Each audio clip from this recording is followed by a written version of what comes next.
Here now with more tonight. Mary Ellen O'Toole is retired senior FBI profiler and is currently the director for forensic studies at George Mason University. And Tim Clemente, former FBI counterterror agent. Both are experts into digging into the criminal behavior and trying to figure out this kind of awful situation. Good evening to both of you. Mary Ellen, let me start with you. As you look at this tonight, with what we know now, what really stands out to you the most? Well, what really stands out is the behavior that's becoming more and more consistent, and that is that this is someone that was incredibly private, to the point maybe of even being somewhat paranoid. He didn't value human relationships. Those weren't important to him.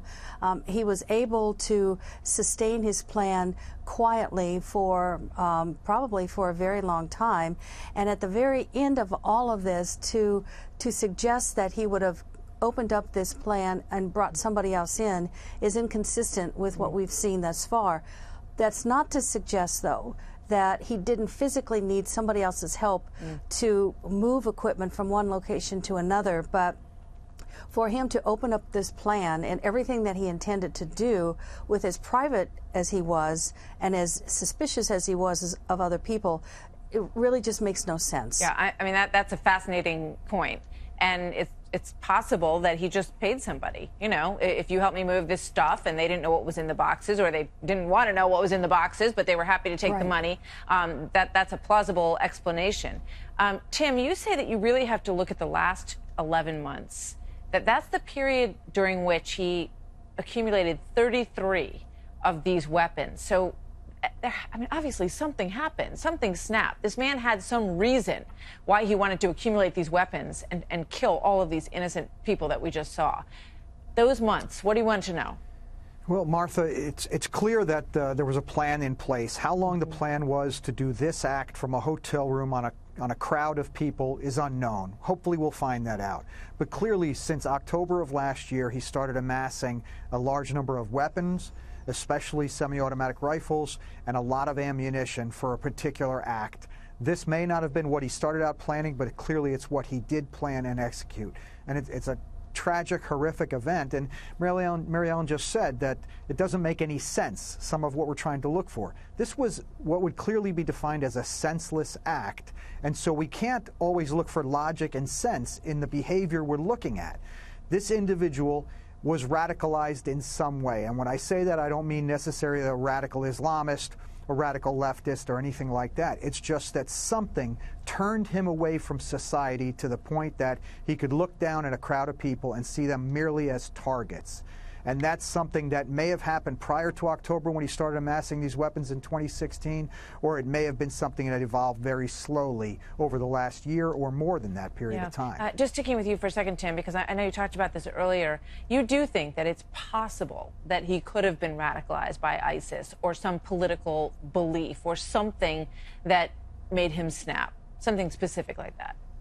Martha, we cannot rule it out. I know the FBI has clearly said they have found no connection to Islamic terrorism or any international groups. That just means the evidence hasn't been found yet. It's not that it's not necessarily there. There have been people in the United States, in Germany, in Italy, that have been recruited by ISIS or have fallen prey to ISIS's propaganda and become ISIS wives or brides, become fighters for ISIS, and have volunteered themselves to do acts for ISIS. When you look at their life, they're not in any relation to the Muslim world prior to this, no relation to even the Middle East or to what ISIS is allegedly fighting for, and yet they somehow come from a private life in the Midwest in the United States, or in one case in Italy, a young girl that converted her entire Catholic family over to Islam and to fight for ISIS. Unbelievable. I want to play one, you guys in the control room, just one of the sound bites of Eric Paddock, and get Mary Ellen to just give us her thoughts on the brother. Was he an angel? Of course he wasn't an angel. Did he about people who annoyed the crap out of him? Of course he did. Mary Ellen, what do you think about him? Well, I think, frankly, I think it's pretty typical when you talk to family members of someone who's the offender.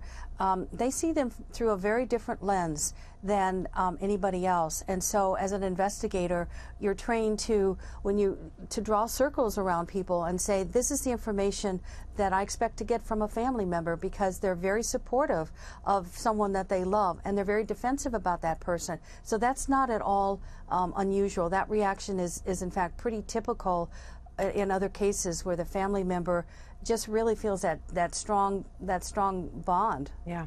I keep going back to the father who was wanted by the FBI. He was a bank robber. His face was splashed across, every post office in the area.